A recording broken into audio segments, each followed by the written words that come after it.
Tonight's meeting to order, the April 10th Village of Armada regular council meeting come to order. Please rise for the Pledge of Allegiance. I pledge allegiance to the flag of the United States of America and to the republic for which it stands, one nation under God, indivisible, with liberty and justice for all.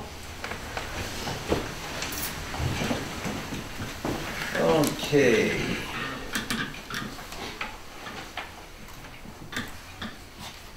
Want to call the roll, please, Ann? Okay. Clark? Here. Belkey? Here. Sledge? Here. Ballard? Here. Conan? Not me. You're not here? Oh, I thought you meant that phone that went. Yes, I'm here. Okay.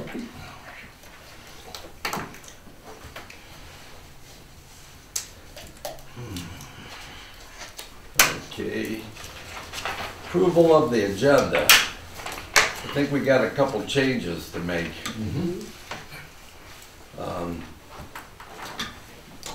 I understand that the school's not going to be here. Correct. So cross that off of the presentations. Right. And appointment to the village council is also off. Okay. Mr. President, I'll move the agenda be accepted as amended. Support. Motion by Ballard, supported by Clark. All in favor? Aye. Opposed? Motion carries. Administrative reports. Who would like to start?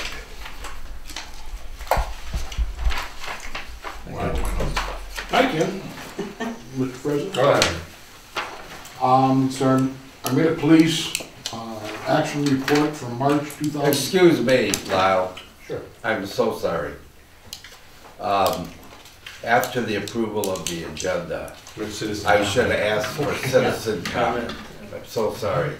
Are there any citizens who would like to comment? You got anything you'd like? Okay. So there are no citizens' comments, and I apologize. Okay, now to administrative reports. And Lyle, you can go on. Thank you, Mr. President. This is the police action report for March 2023. Traffic tickets issued were 65. Driving while license was suspended was 4. Operate while intoxicated 1. Allow intoxicated person to drive was 2. Assist Armada Township and fire, Armada Township fire inside the village was 4. Assist other agencies, 3 in the township, 2 in Richmond Township. That was total 5. Suspicious situation was 2. Dog and animal complaint was 3. Disturbance was 1. Alarm and open door was 2. Domestic disturbance was 1. Lockout was 2. Juvenile related incidents were 3. Miscellaneous calls for service was 11. Missing person, there was 1 and they were located. Officer initiated activities was 0. Lost and found 0. Theft was 0. Motor vehicle accidents was 1 as of March 31, 2023. Miles on patrol car 431 was 84,321 miles. On 432, the F-150 was 21,096 miles. And 433, the unmarked Dodge was 63,113. That cover you? That's it. Okay. Any other administrative reports? You got one? Go ahead, I do too. Go ahead. Okay. I think everybody knows that water and sewer costs in the village are a little on the high side. Cost of these utilities is difficult for some residents, businesses to meet, but they do meet them, or they at least work with the village to develop a payment plan. And we appreciate that for the people that have a tough time. But there's a few in the village, businesses, residents that have not paid their bills, and these are long-term outstanding balances. And so with the help of Becky and Ann, and Jeff, we've taken steps now to put these unpaid balances into the tax bills. So those people that use the water and sewer services in the village pay their fair share. And so we're going to do that for the summer tax bills. We did send a couple letters out to people that have outstanding balances. One's in the process this week of coming in and paying off a fairly big bill. So by the time all that's said and done, actually, so far we've recouped $6,700, and we've got another person with about $5,000 outstanding balance. And so by the time the tax season is over, hopefully they've either paid or it's going to go on the tax roll, and they're going to wind up having to deal with that process. So this is an attempt to recoup these dollars for services provided that people haven't paid. Next item. Question on that. Yeah. And I hate to even bring this up, but in the past we've shut people's water off. We're not doing that now? We have for the, it's interesting you say Yeah, that. We have I hate to bring it for a up, couple but- of these guys. There's, in a case of another one, they've got a water shut-off valve that's on private property. And they literally park their vehicle on top of it, so we can't get to it. And, which is pretty smart way to go about it, I guess, if you're gonna stiff the village. So, at some point in time, we've got to fix lead service lines. That would be an opportunity to replace that valve and move it into the street, but that's a year or two down the road. So this way, we'll get that person's attention and hopefully have them pay up. I think they're... So is that, this would be the one that was put on the tax bill, or? This is probably the one that's gonna, it's not happened yet because the tax bills haven't gone out. Yeah. This will probably be the guy that gets it added to his tax bill because he's refused to come in, refused to deal with it, and essentially is And we blocking can't the shut it village off. from being able to shut off his water. It's Okay. quite a unique situation. Yeah. Next item is we're members of SEMCOG now, so I am working with a SEMCOG point of contact to put together an Armada 2045-2050 future projection to give to council at some point down the road. They have some projections, I got them from them. They do, and but what I'm trying to do is connect these with what's going on the M53 corridor and the M19 corridor. Again, I want to get into a lot of it, but you see those corridors developing rapidly. We've got Ray to our south, who's not interested in a lot of development, and we're going to be the odd guy out in the middle. And so I just want council to see what the impact of that development of those two corridors is, and where we're projected to go if we don't maybe consider some changes to how we do some things. So more on that to follow. I just got the point of contact, so it's probably a month or two down the road. But in the 2050 projection, as you probably saw it, is a little bit better than 2045, which was bleaker projection. I think that's based on the upturn in the economy. We're not going to be M19 or... No. But we want people to come out here. We want people to use the businesses. We want the types of things that visitors bring to the area. We want to stay viable for housing and so on. I don't think any of us wants Armada to get bypassed. Did that answer the question? Well, partially. Okay. I think you're a lot more gloomier about it than I feel, but it's not going to hurt to find out. Okay. Find out more. Yeah. I don't think I'm a gloomy Gus. I just, hopefully things turn out much better. We've got more people coming out here than we ever have. No, that's great. I like to keep I it. mean, we got some great businesses with Blake's, with the flea market, Right. with the pie company, with our own businesses. No, you're right about that.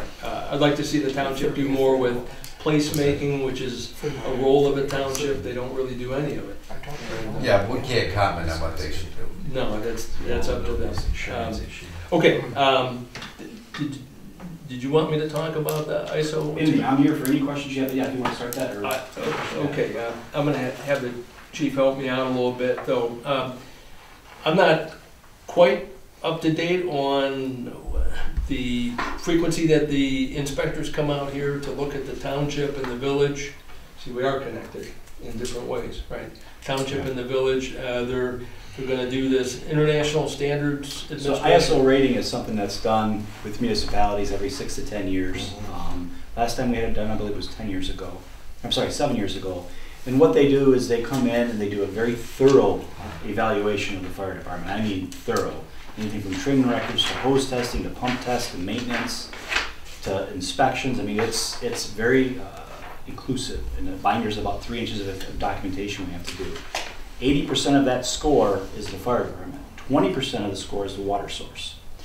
So when it comes to the village having a water source, there's going to be a lot of effect on your score with that. And I honestly feel it's going to go up from the last time because of all the improvements you do. And what does that rating mean? So it goes from anywhere from a 0 to a 10.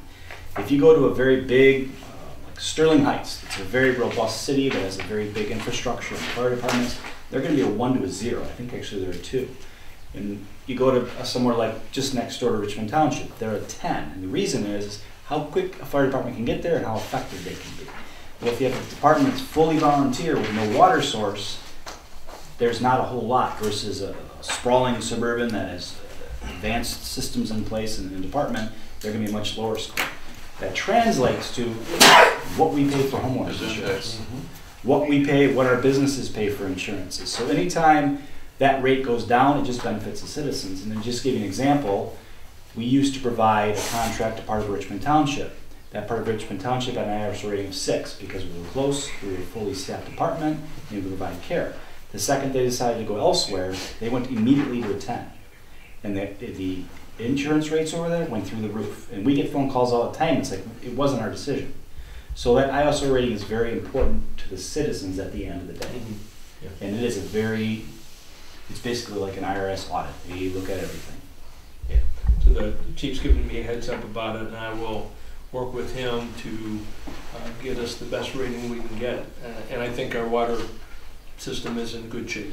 So And the fire department over the last several years has really expanded from 2 full-time to 4 full-time a day. We have 5 staffing a day. Obviously, we got the big grant for the water truck. Our training's advanced. We went from pretty much not having much of a fire inspector. I mean, we had 1, but now we have 3, and one of them had 25 years experience in a big suburb area as the fire marshal. So even from that, I mean, the department has a lot more to offer than we did 7 years ago.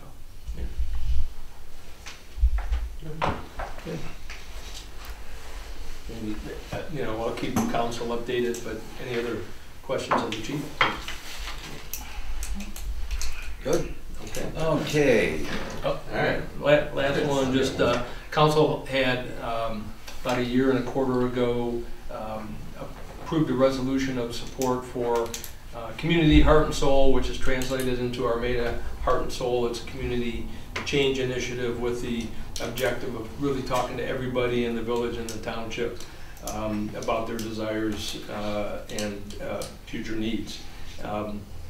Just want to let council know that we have moved out of what we call phase 1, which is an administrative phase, and so we're in phase 2 now, which is actually getting ready to go out and start talking to people in the community.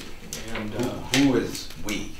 we is the Armada Heart and Soul group. Okay. Yeah, it's not the village. Yeah, we're not committed to anything. No, I'm just giving you an update on that. Oh, thank you. And that's what I got. Thank you. Steve, got anything before I go? No, go ahead. All right. So a few things, we're now with our new budget, we got the Lathrop Street project, going to be starting the engineering activities on it.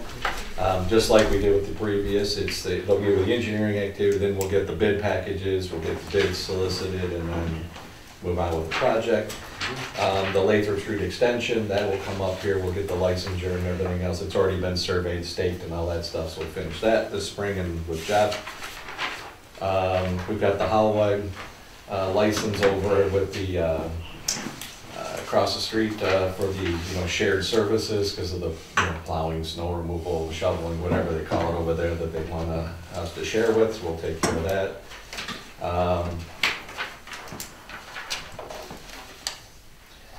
And then we were talking, I met with Sam and Dr. Julie on the downtown parking.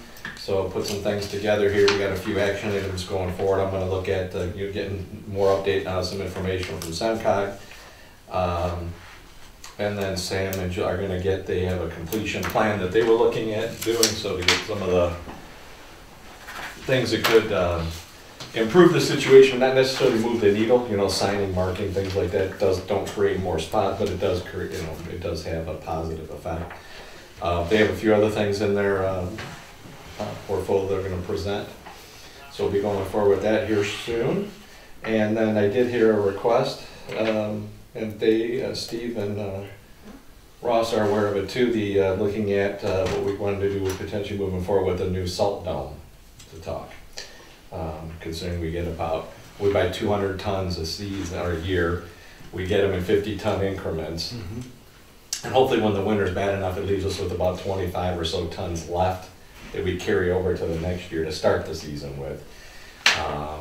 But the idea is, where we store it is inside of a build versus in its own outbuilding. So there was a talk of getting a quote here. David had done one a while ago, but I asked him to refresh it and just to see what what we got, where on the property we're talking about doing it, and what that would entail. So I think his first bet is basically just a cover. How you see it, the landscaping with the blocks. Is basically do that. So they set their aggregates and mulches and stuff, dirt and that, do that, and then just get a cover for it. So we'll see how that goes. Something like that at the school. Yeah, Yeah. it's rather archaic Yeah. what they have to Yeah. do. They dump the load Yeah, outside, it is. they shuttle it into the building, and you gotta make sure the boom is down and everything. It's hard. It's a lot of extra work. How many times did we fix that door? Yeah. Yeah. Yes. Plus what the salt's doing. Everything else. Yeah, you look at the Chris, I back got of a their question barn for you. and it's Yeah. rusted away.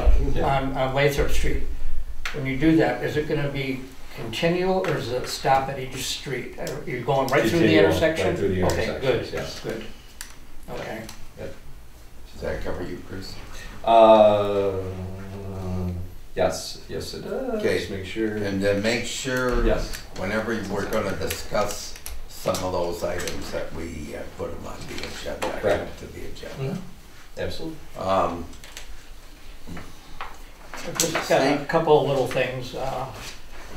We've had our power outages due to what they're doing down there at the south end.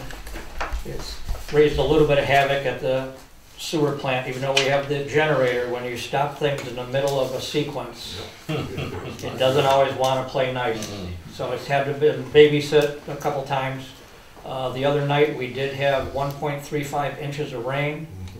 The plant went into storm mode all by itself, and it was pumping water through there really, really quick. The cascade sounded like a waterfall down there. So as far as I know, everything's been running well. So that's all I've got right now. Okay. That covers our administrative reports. In our consent agenda, we got the approval of the minutes, but we have a correction to make on the minutes and payment of the bills. So, but let's first do, what's our correction to the minutes, ma'am? On page 3, under section B, that dollar amount in the first motion there was incorrect. It's a typo, Michelle. Where at? Item Page D, 3? Page 3, item D. The dollar amount Oh, was incorrect. the 20,240? Should have been 21. 21,240? Right. 21,240. Was there any other correction there? No, there were some minor typos, but nothing that was significant. Okay. But we need to approve the make amended. Yep. So, and we approved the consent agenda with the amendment to the, You should do them separately since Yeah. you amended it.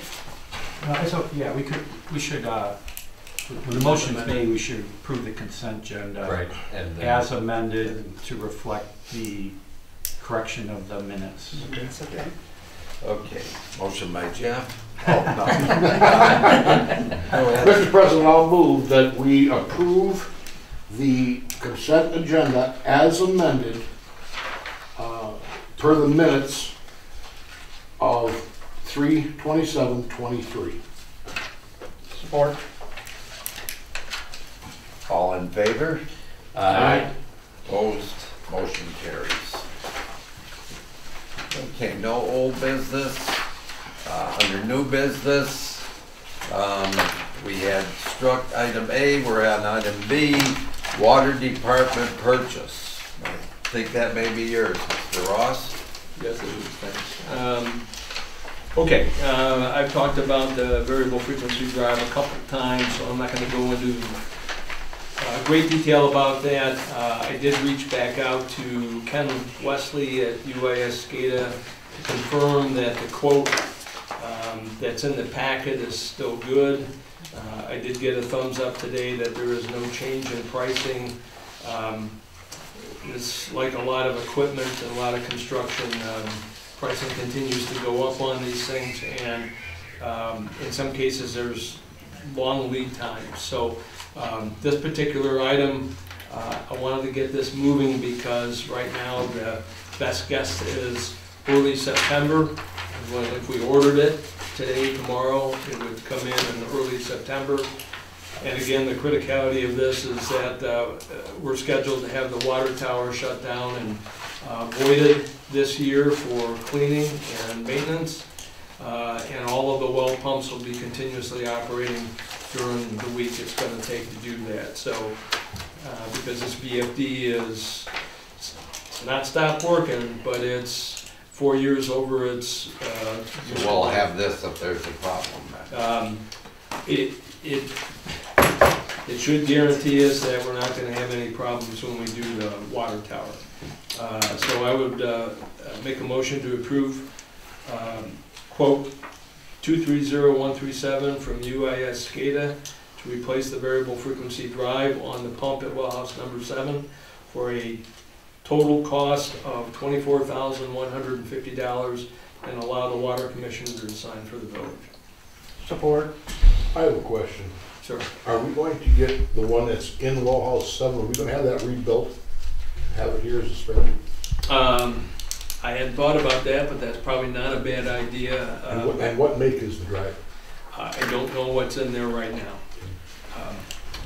But if they have parts available, it would certainly make sense. Because to do if that. it's an Allen Bradley, you can have that completely rebuilt. Right. The new one going in is, they gave us two different potential systems. The Yakima is the one they've chosen. Both of these are long lead items. They said both of them are equally good, and they recommend the Yakima actually over the other one that they had. So. Now, we didn't go out competitively on these. did we? No, I put in my notes that we've used UIS SCADA pretty exclusively for work on the Wells SCADA system. These guys have to tune this variable frequency drive into the system. I would really not want to go out and try to find somebody else at this point to try to do that. That's where we go back to their, just I hate to say it, that we do have some preferred vendors. They're just much more knowledgeable about our system. We go looking for somebody else, but I don't want to eat up the time to it. Okay, so you want to take a roll call vote? Okay. I just make the last note here is that, the last note is that this was not a budget item, but it's in a category where we've got a lot of other capital improvements, and so we would reduce one of the capital improvements in there to pay for this. So I thought you mentioned that last time, we were gonna find some money to cover this. Yeah, Right, this, it's been approved in the budget, right. the big thing being is that the treasurer has told us she wants to do budget amendments when we do these things, and this doesn't require a budget amendment. Right. That's really where I was So, going. You ready for roll? you wanna, yeah, call the, Okay. Ballard, Yes. No. Belkey, Yes. Clark, Yes. Sleds, Yes. Koenig. yes. Thank you all. Motion carried. Motion carried. Yep, motion carried. Okay, moving on to item C, to approve the purchase of a copier for the police department, as allowed in for the approval of 2023-24 budget. Lyle, I think that'd be yours. Yeah, okay. Well, the police department needs a copier, and therefore, I resolve to approve the purchase of a Ricoh IMC 2500 copier to be placed in the police department at a cost of $3,889.18 from Applied Innovation as budgeted for in the 2023-2024 approved budget. Support.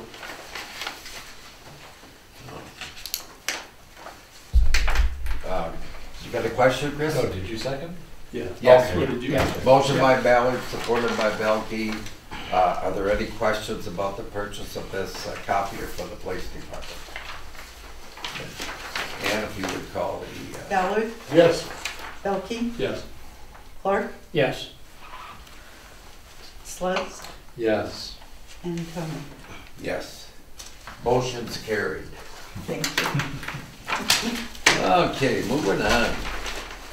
To allow the DPW supervisor to advertise and hire a part-time DPW worker as allowed in our 23-24 budget. And I apologize, but there is no motion in the packet. It's not in there, but Ross, you were gonna. Yeah, Yeah. I think we've talked about this a couple times, and Dave Wagner, when he was in doing budget prep, has mentioned this as well. I think council is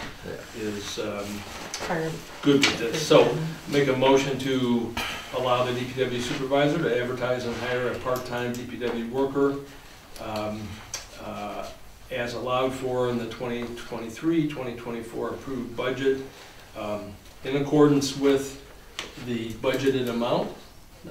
Mhm. When we say not to exceed the budgeted amount? Right, Not to exceed the budgeted amount, at 30 hours, at not to exceed 30 hours a week, and 35 weeks. approximately 35 weeks. Okay, and how much an hour is that at?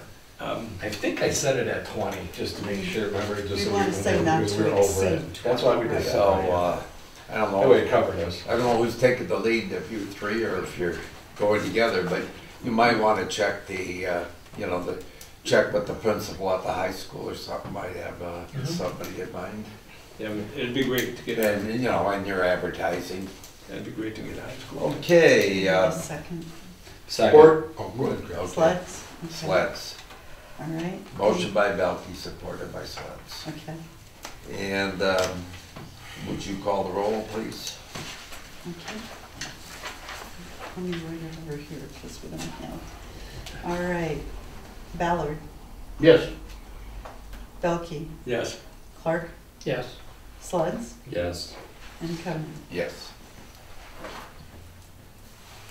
Okay. I think this next one might be the one Chris is waiting for. To approve the purchase of a Donald Titan Pro Plus leaf loader and bin leaf box as allowed for in the approved 23-24 budget. Maybe we'll wait a moment here. We do have, you have the quotes there, We do. Chris? Yep, then this goes back to last fall when we did it. We had the quotes, we had these, we worked with Jeff on how we got the comparative situations, and then we put the motion out there in the fall to approve, and we put the letter of intent to purchase. until this time, after April 1st of this year, so. And then these other quotes here from Bell. You got this one? So, Yep, and then there's a box. so we'll just wait a moment here. Yeah, we were Chris, correct me if I'm wrong, we were treating this as kind of a sole source because Yes. it is a used vehicle. It's not like we can go out and compare this to a Correct. brand new one, or Right. we can go to multiple vendors. Typically with unique products like this, where you're buying a used one versus one that multiple dealers may have it. Right. This one is only available from Bell Yeah, Equipment. and Bell is one of the only two, right, and the other This one. isn't that old though, is it? It is a new unit, it's That's a what I new thought. used, it became that was the other Demo, hardest wasn't it? part, because Yeah, it became demo. demo equipment. Oh, okay. So, Does it- so it had like, I think they said 8.5 hours on it. That's In how that at least time, my it's a- car is new use. Is there one? So, okay, so 2020. you wanna make your motion, Chris? Yeah, sure. Mr.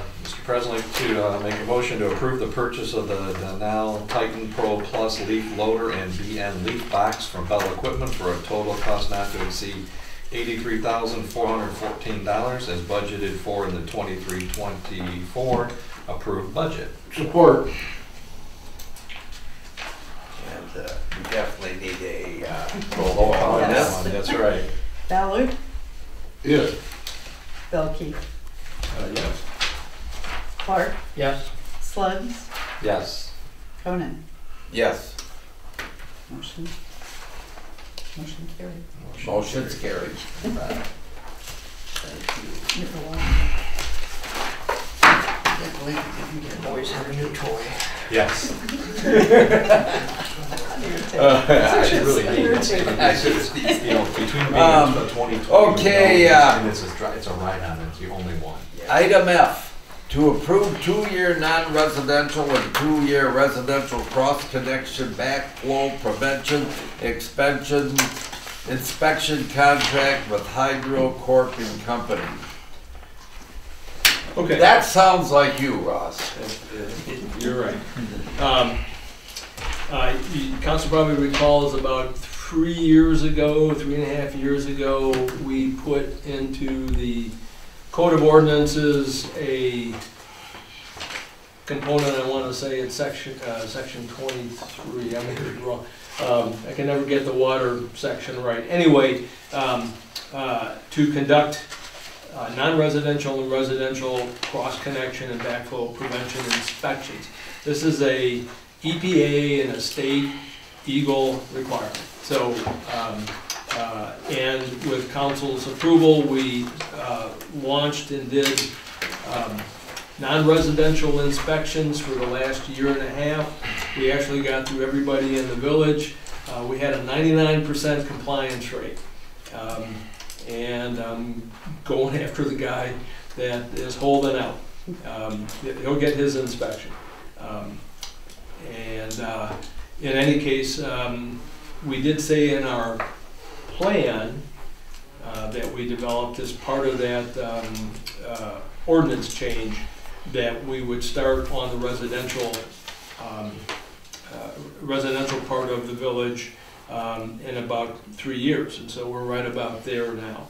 So there's 2 contract actions that I'll go over. Both of these were discussed and put into the budget. They are fully funded, and this starts the process. Just as a note for people watching, the residential inspections is an outdoor inspection. It's not an indoor inspection. The state has allowed those. We made sure that that was okay. What they're primarily looking for outside of the residences are sprinkler systems. Apparently that's where you could have, in this day and age, a large number of possible backflow issues. If it was 20 years ago, I would have said steam boilers and stuff like that. Lyle wouldn't know that kind of stuff. So in any case, the big point is that this starts the residential inspection and it continues on a recurring basis to non-residential. So Both contracts are in here, and I would mention that which one am I talking about first? The non-residential. Non-residential is, we do about 20 inspections a year, minimum, and there's a minimum of 70 inspections for residential. We're gonna start those in the July-August timeframe, because I need a little bit of time to get paperwork together, work with the company to establish the addresses, get notices out to the residents that they're gonna have somebody standing in their yard probably looking at their house. So we don't want anybody shot. So the purposes of this is so that once the water's going into either a business or into a resident, it can't come back up. Yeah, we've got a very good water system here, aside from the pricing. I know it's a sensitive topic. Water system here is very good. We aim to keep it that way. And by doing these inspections, we're trying to ensure that non-potable water that may be contaminated at a business or with fertilizer and grass, then get back into the water system and get back into the water distribution system that's bringing clean water into houses and businesses. So that's the layman's way to put it. It's a great question. So I'm going to make a motion to approve a 2-year non-residential cross-connection and backflow prevention inspection contract with HydroCorp Incorporated at a total cost of $5,796, or what that's going to cost us this year, $2,898, and allow the water commissioner to sign for the village. Support. Motion by Belkey, supported by Clark. Ready? For the roll call? We don't need a roll call on this. Yeah, you do. Yeah, Yeah, we you spend do. a month. Oh, that's right, Yeah. I guess, okay. Roll Ballard? call. Yes. Belkey? Yes. Clark? Yes. Sleds? Yes. And Conan? Yes, motion carried. Okay. Next Now your motion, Ross? Second part? Yeah, second part. Make a motion to approve a 2-year residential cross-connection and backflow prevention inspection contract with HydroCorp Incorporated at a total cost of $9,360 or $4,680 per year. That's what it's going to cost us this year, and allow the water commissioner to sign for the village. Support. Motion by Belkey, supported by Clark. Ballard? Yes. Belkey? Yes. Clark? Yes. Sleds? Yes. Conan? Yes. Thank you. Motion carries. So moving on now. So we got upcoming agenda items. We've got one coming up, certificate appreciation for Jeff Yarrow. Is there anything else that somebody would like to put on that they know of right now? I guess the one question I would have, maybe just so we prepare for it, is just the appointment.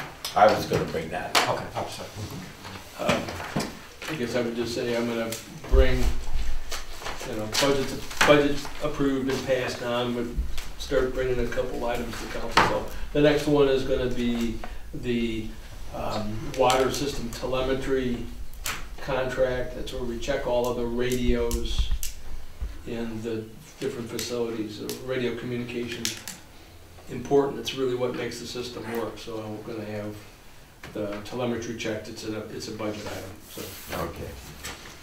That's gonna be an item on the agenda. yes. So that won't be covered in your report, that'll be on the agenda. Yeah, I have to make a motion. Okay, and then, was there anything else, Ross? Anybody else? Well then, the next meeting, I plan on appointing a pro tem. And also, I know there's a letter where the township board and maybe the township board and their planning commission would like to meet with the council. Should we put that on for discussion next meeting? We can. Oh, yeah. Or would that be okay? Yeah. So, we'll do that. Oh, and we're gonna do the, oh, I'm sorry. You know, I just to back up, I said that we'd be appointing a pro tem. Also, we will be appointing the vacant trustee position. We have 2 applicants right now. We have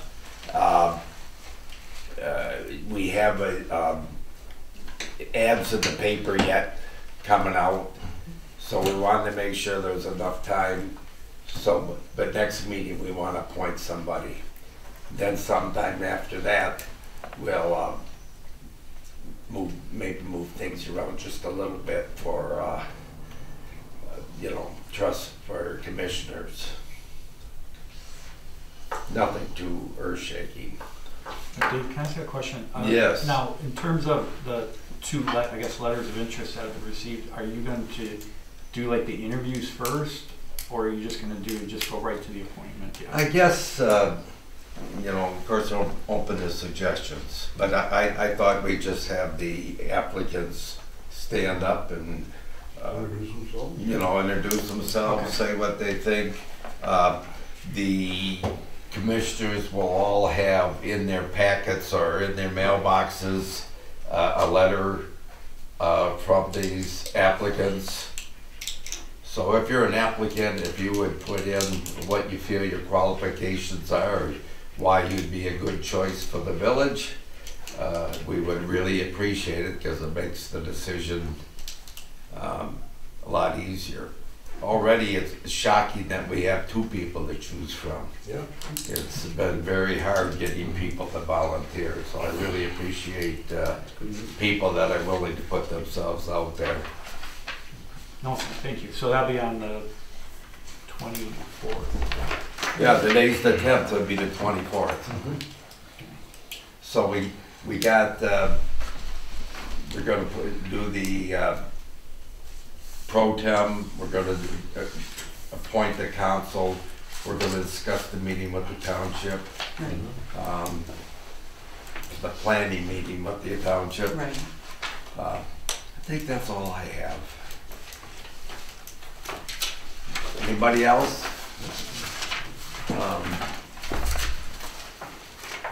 Citizens' comment. Chief, you got anything for us? You know, any questions you have, I can answer. I said, you know, as from the fire department side, we've done some pretty amazing things over the last few years. We've gotten, in the last 3 years, we got $1.4 million in grants that didn't cost the citizens money to buy a fire truck, to hire 3 full-time people, exercise program, power cots. We got another grant in the pipeline for about 50 grand. We worked with emergency management to put a secondary generator backup at the senior center, which will be a second command center and a warming center just in case anything happens. It's been an interesting time. We've done a lot of things across the street. Chief, we've been so happy with you. We really appreciate the efforts you made for our community. You know, how you did so good doing it with tornado. You've been a wonderful addition to our community. Thanks, sir. So do we have any council comments? Not from this letter at all, just that we received. No, not that. Do we have any community events coming? Not until Memorial Day, right? As I would say, the Mr. Armada contest. Yes. Well, they'll have to come and tell us about that. Yeah.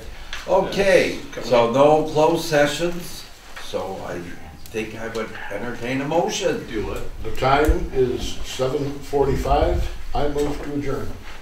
Support. All in favor? Aye. Opposed? Aye. Motion passed.